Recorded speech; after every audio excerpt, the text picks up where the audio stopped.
Well, I want to talk with you now about the various types of affordable housing that exist. We have some really great examples in Pasadena. Typically, each kind of affordable housing comes from a different funding source, which, um, there's many good examples here in Pasadena.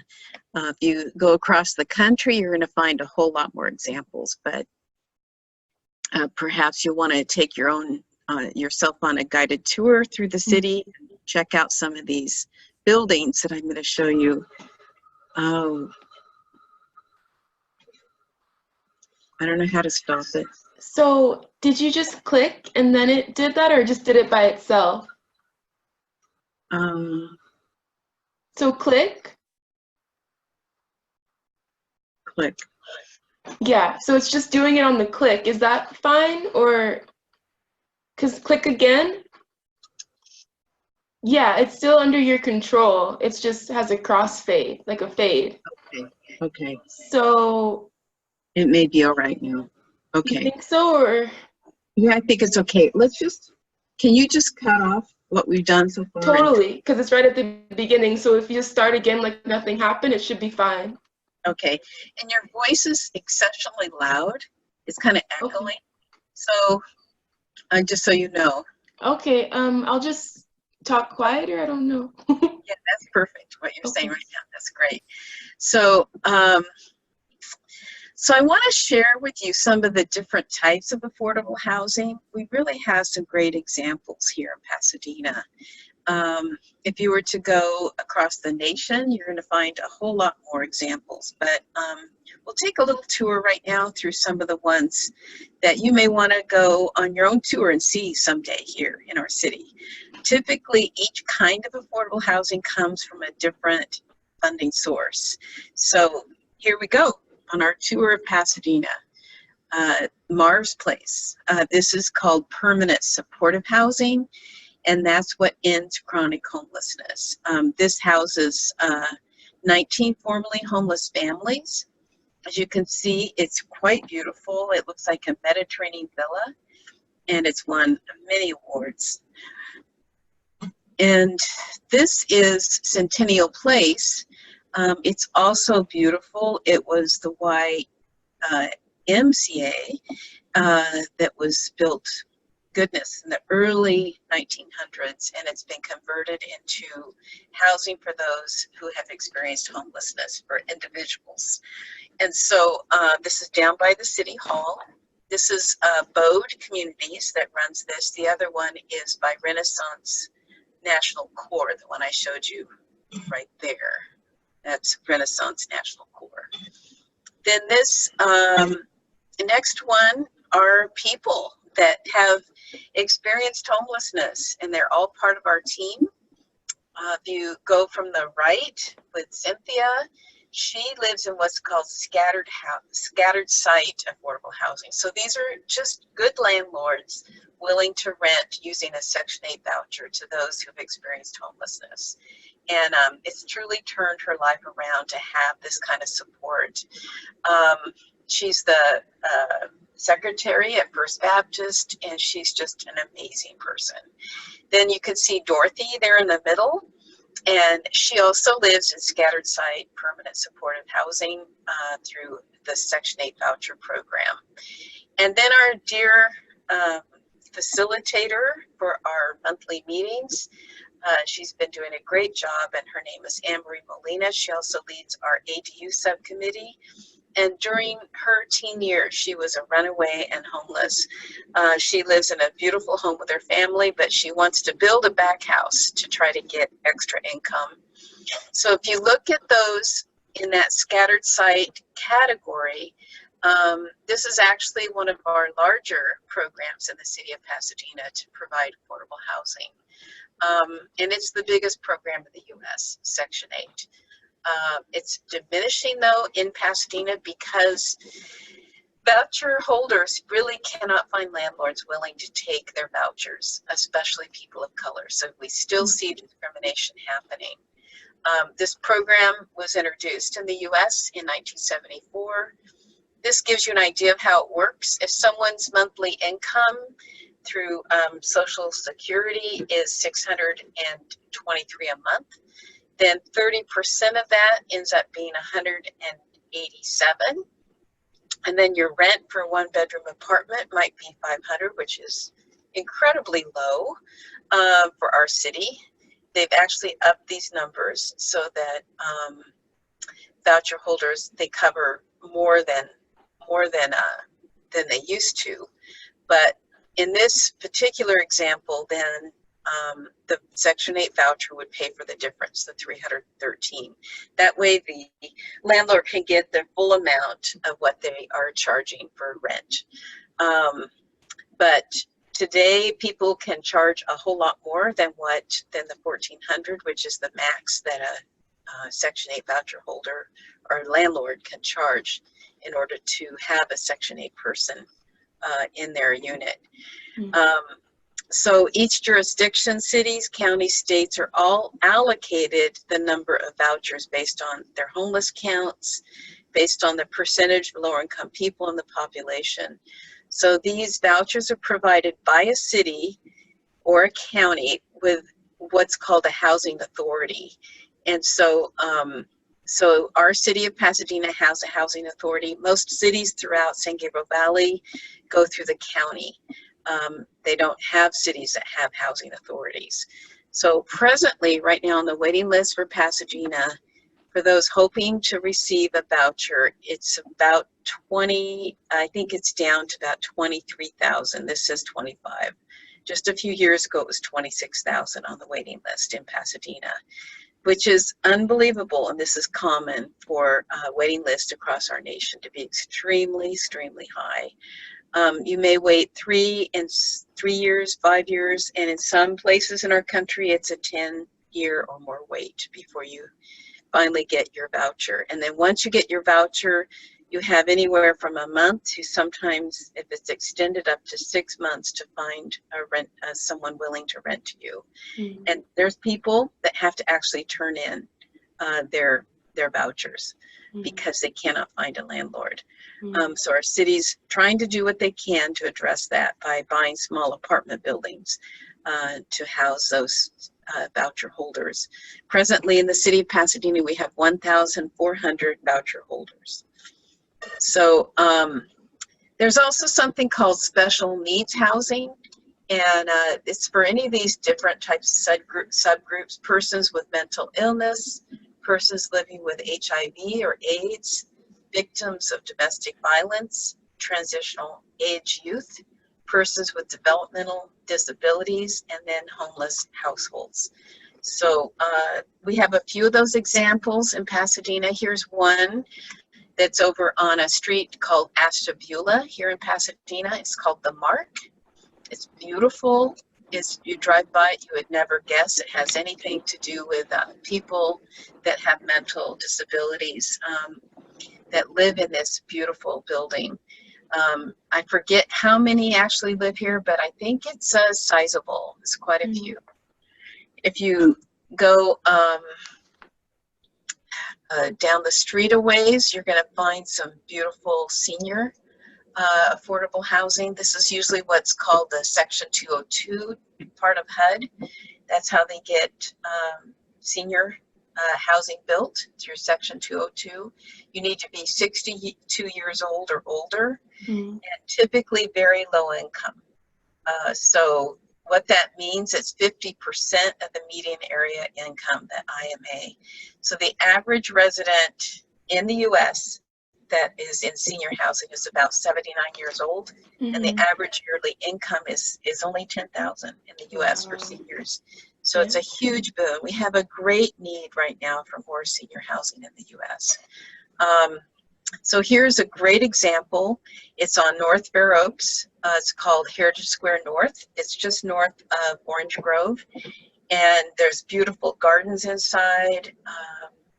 When you walk in here, it's just not only a tool to provide housing to some of our seniors, but It's also a beautiful tool for economic development. This development put over $6 million back into this community through what's called the 20-20-20 rule, where 20% of the labor, the folks that built this, had to be local. 20% had to have contracts, local contracts, and 20% was local materials.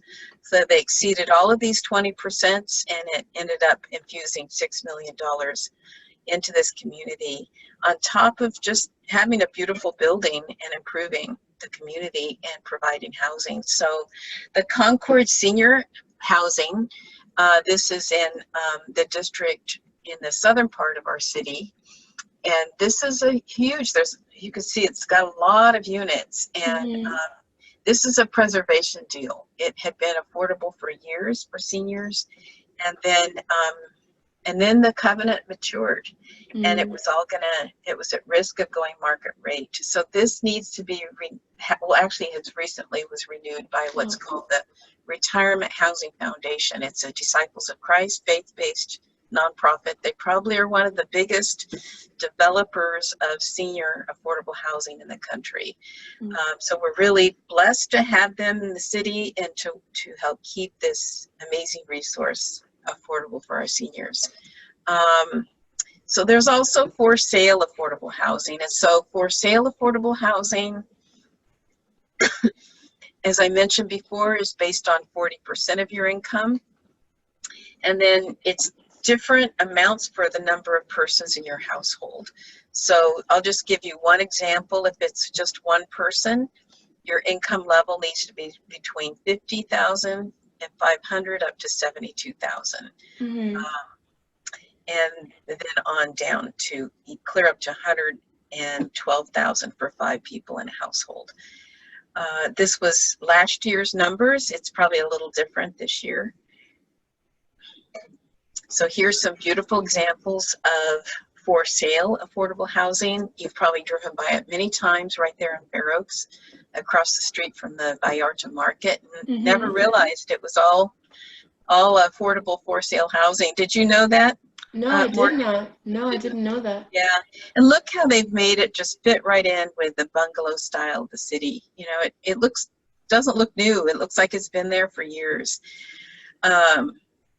It's also a preservation deal. They took some homes back behind this building and refurbished those and made them also affordable. 44 units total. Another Heritage Housing Partners, they were the developer of the previous slide and also this one. This is called Summit Townhomes, or Summit Grove Condos, and they are on the corner of Orange Grove and Summit. And again, they're beautiful and provide affordable homeownership. Habitat is probably the best known of any affordable housing group in our country, and they do affordable homeownership. This is a build I was part of recently up on Manzanita in Northwest Pasadena, building 2 homes on this site. Some of the most exciting affordable housing that was recently built by Habitat are 9 homes underneath the Colorado Street Bridge. They're called the Desiderio homes. It was once an Army base. So the whole idea of being able to turn implements of war and planning for war into homes that are affordable, to me, is just beautiful and poetic justice. And really, in the Bible, it talks about beating swords into plowshares. And I think, you know, in a sense, that's what's happened here. They've really made something very beautiful right under the Colorado Street Bridge. There's 9 units there, all for low-income families. So I hope you go by and see this. There's a beautiful park they've also built right next door. Now there's affordable family housing, which is rental. And this is also on Orange Grove Boulevard. This was once Hortus, which was a place for purchasing, you know, a nursery for purchasing plants. And now they have taken and created some beautiful tree canopy over a portion of this and provided homeownership for, not homeownership, rental housing. And it's Abode Communities that also is the developer of this. the Groves, this is another preservation deal. So rather than building from the ground up, in this case, they took an apartment building that was at risk of going market rate, and they made this all into family affordable housing. Mm. What's so cool is that they have, for all the youth, the children that live here, they have a scholarship program. And so they actually provide scholarships for the kids that graduate from high school to go to college. They have an after school program in here. Many affordable housing developments now do this, have beautiful after school programs in their community rooms. And they're committed to totally breaking that cycle of poverty so the next generation will be able to afford their own homes without needing affordable housing. So this is down on Mountain. Now here's a faith-based model of affordable housing, and it's also family, and it's called the Agape Court. And this place is on Garfield, the same street that I live on, but just way down, just north of the freeway, the 210. 46 units in here, and it's just beautiful because it has transformed this neighborhood. It used to be a place of prostitution, and it brought a lot of negativity to this street, and it's helped greatly improve this part of the street.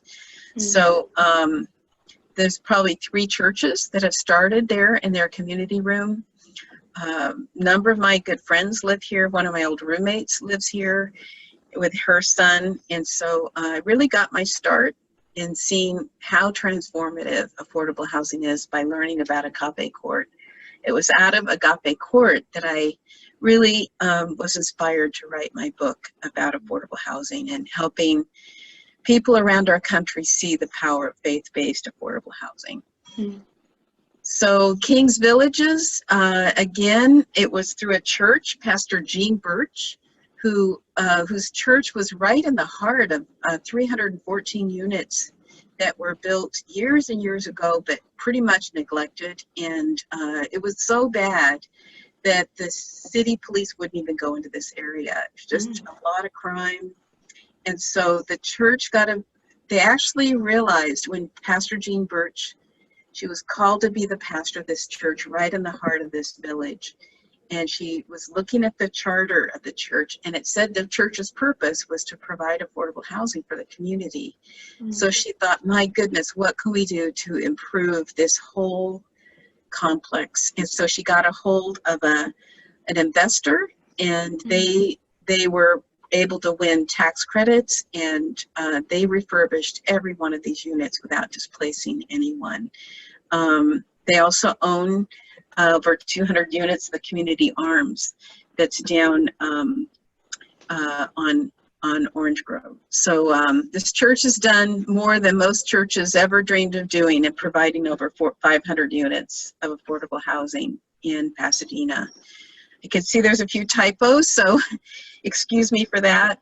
I'm going to talk to you about inclusionary. Now, the thing that's interesting is inclusionary is not in any way subsidized. Everything we've seen so far is subsidized.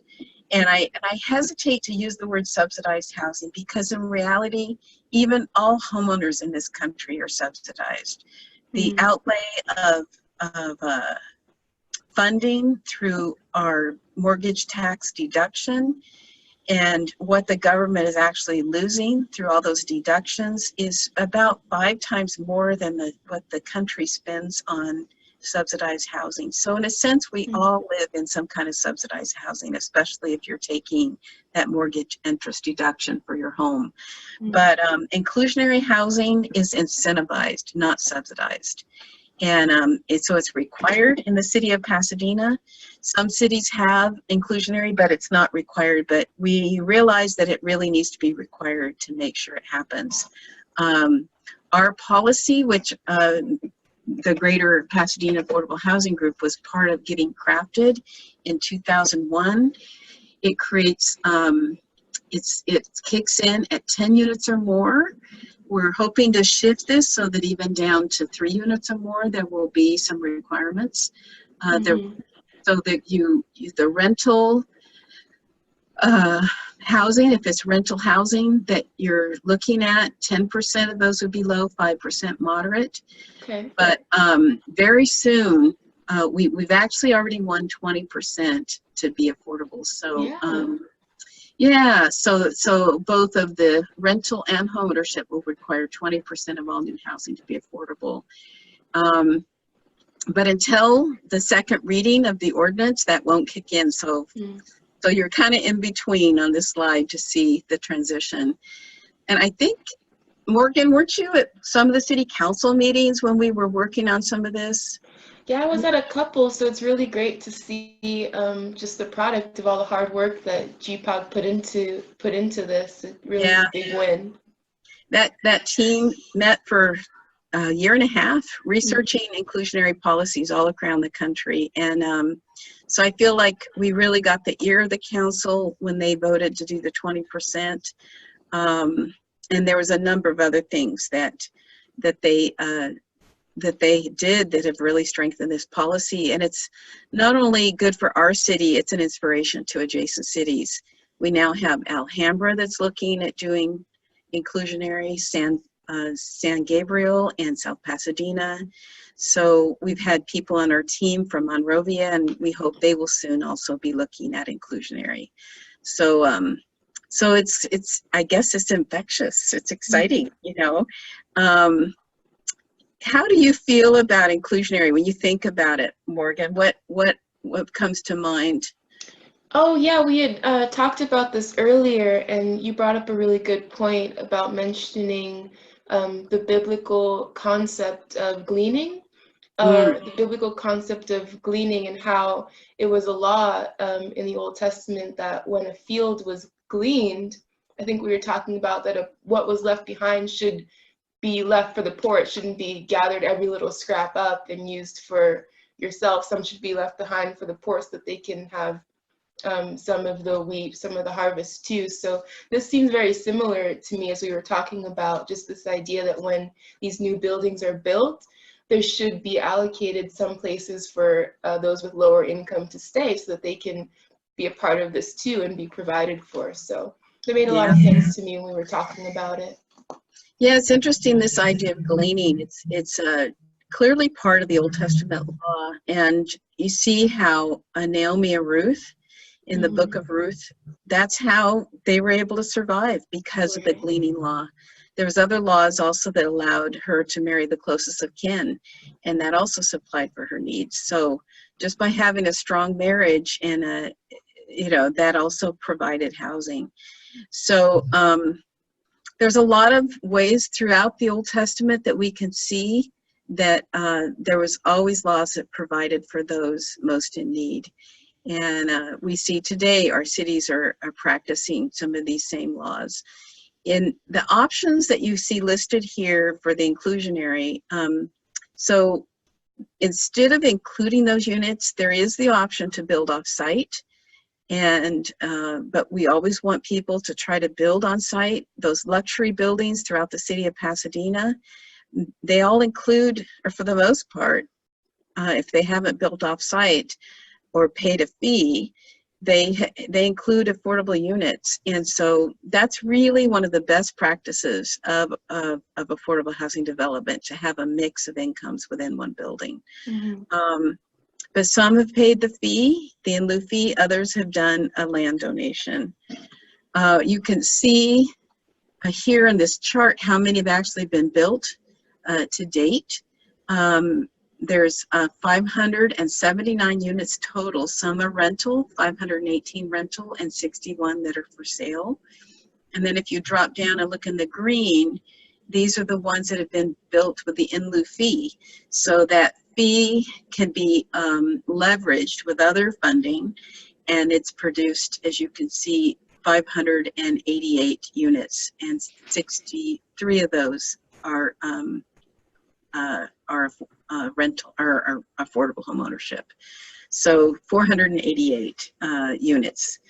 So the fee does do some really good help for the city, and we've increased that so that we will get even more for the fee, and we can do even more if people choose to pay that, if the developers choose to pay the fee in lieu of building the units.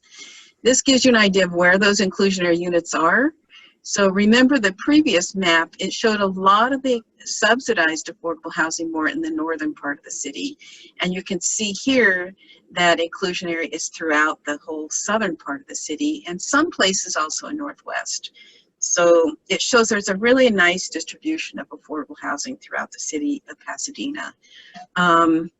Westgate is an interesting place. I think I've mentioned it on previous videos and how we were able, as our GPAHG group, to get them to increase the percentage of set aside to 20%. So there's actually 98 units of very low income in this building, and it's just south of Old Pasadena. Naturally occurring affordable housing, or NOAA, that's just good affordable, that's just good landlords that have chosen to keep their rents low, and there's no incentive for them at this point. There's nothing that encourages them to do this other than just being good citizens and wanting to be fair in what they charge. There is some discussion of ways to keep this affordable, providing them maybe tax credits or some kind of subsidies to do some green incentives, maybe solar, maybe a water, there's solar also for electric as well as for heating the water. There's a lot of things that the city could possibly do if we had access to the right funding sources to incentivize some of these naturally occurring affordable units to stay affordable. And then how does affordable housing happen? So if it's incentivized, it's through inclusionary policies that I've mentioned. And it's built by market rate developers, and yet with the 20% set aside, or soon to be 20%. If it's preserved so that the HUD housing, the Housing and Urban Development, they contract with anywhere from 20 to 55 years. And so when it begins to be mature, cities would be wise to make sure that they preserve that and they find a developer that can come in rather than having all that go market rate. My fear is that in Altadena, nobody was watching, and there was some affordable housing development in the city, in the town and community of Altadena that they think they lost because nobody was paying attention, which is tragic. So on the one hand, if we're losing more affordable housing than we're gaining, then it doesn't make any sense. So we have to make sure we both preserve and build from the ground up. I'm going to go back up here and see what's happening. So, so typically, if it's built from the ground up, there's an affordable housing developer that gets involved. And so there's 3 phases. There's the pre-development phase that can happen anywhere from 1 to 3 years. So that's getting the site control, the design, all the approvals, the permits, pulling together all the funding sources. It's quite a process. That's why it takes up to 3, sometimes more years than even that. Then the construction phase is anywhere from 6 months to a year to do the actual building.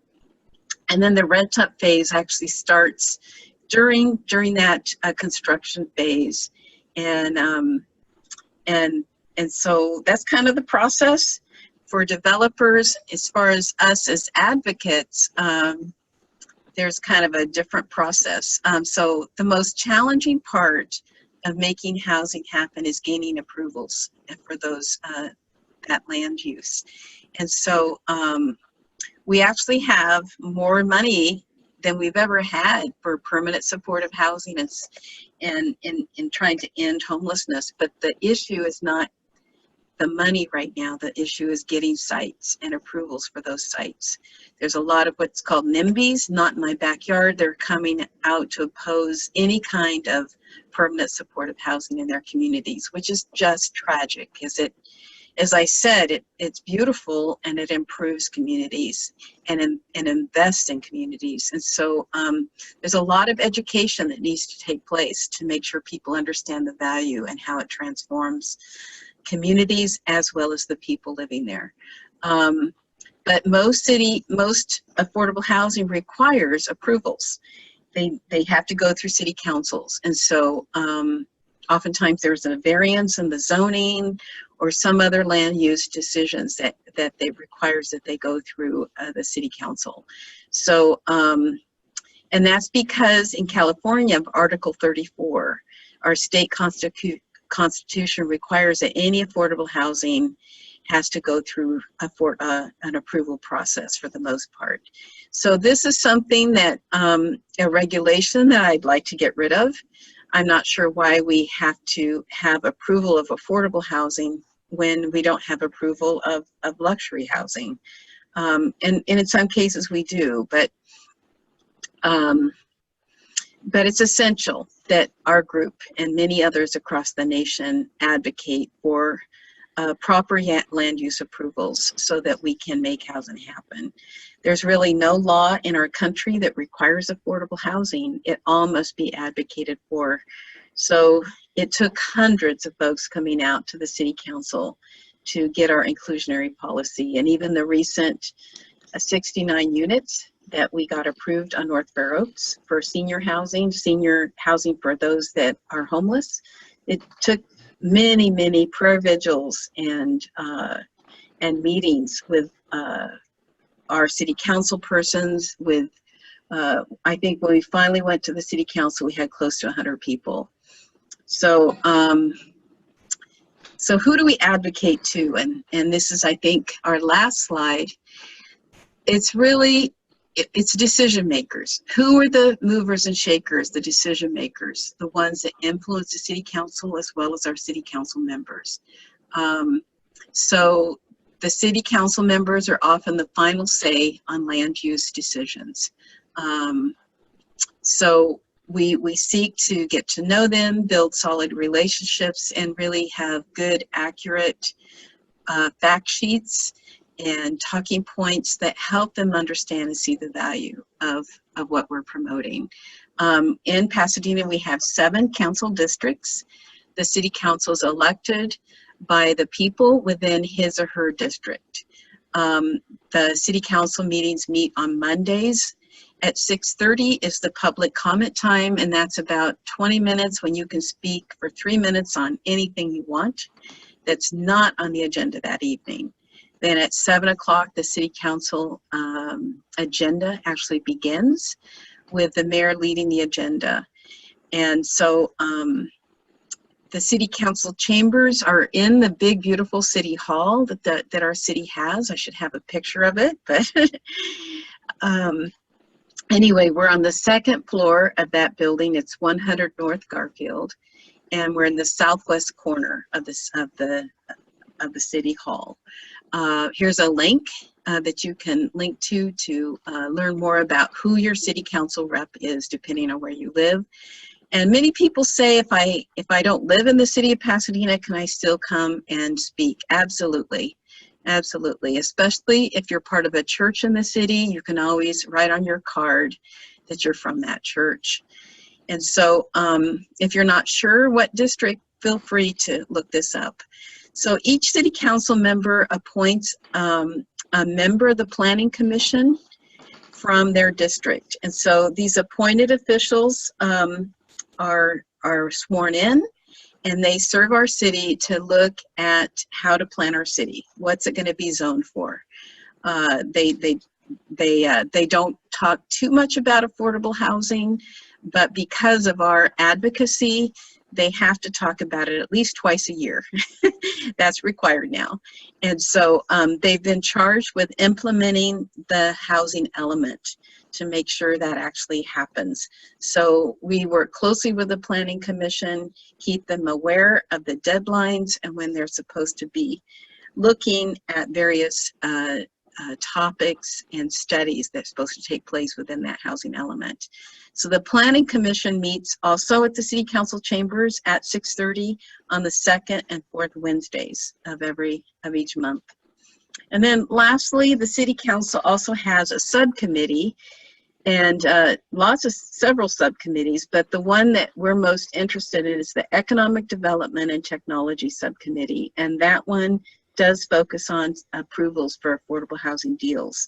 So this EdTech committee, which we shorten it to just that, it takes place on the third Tuesday of each month at 5:30. Also at the City Hall, but it's in the conference room back behind the council chambers.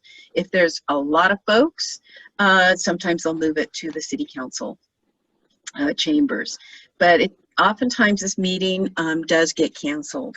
So we always have to check. You can go on the website. If you want to get the agendas for any of these meetings, you can sign up and they will send you an email so you know in advance what the agendas are. So we need to always check those agendas to make sure we're not missing any opportunity to advocate. So at times we may need to advocate at other commissions of public meetings, but these are the main ones that we advocate for and to. So that's kind of this particular video. I hope it was helpful to you.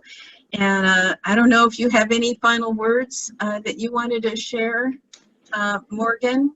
Oh, just thank you to everybody who watched, and we look forward to seeing you at the GPAHG meeting, monthly GPAHG meetings. Okay, and that meets the fourth Tuesday of every month at the Quaker Meeting House. Yes. And that's the address there is 520 East Orange Grove Boulevard, right on the southeast corner of Oakland and Orange Grove. So, so again, thank you for listening, and thank you for wanting to be part of our group. We hope you join and become active. It's a great experience. God bless you. Bye-bye.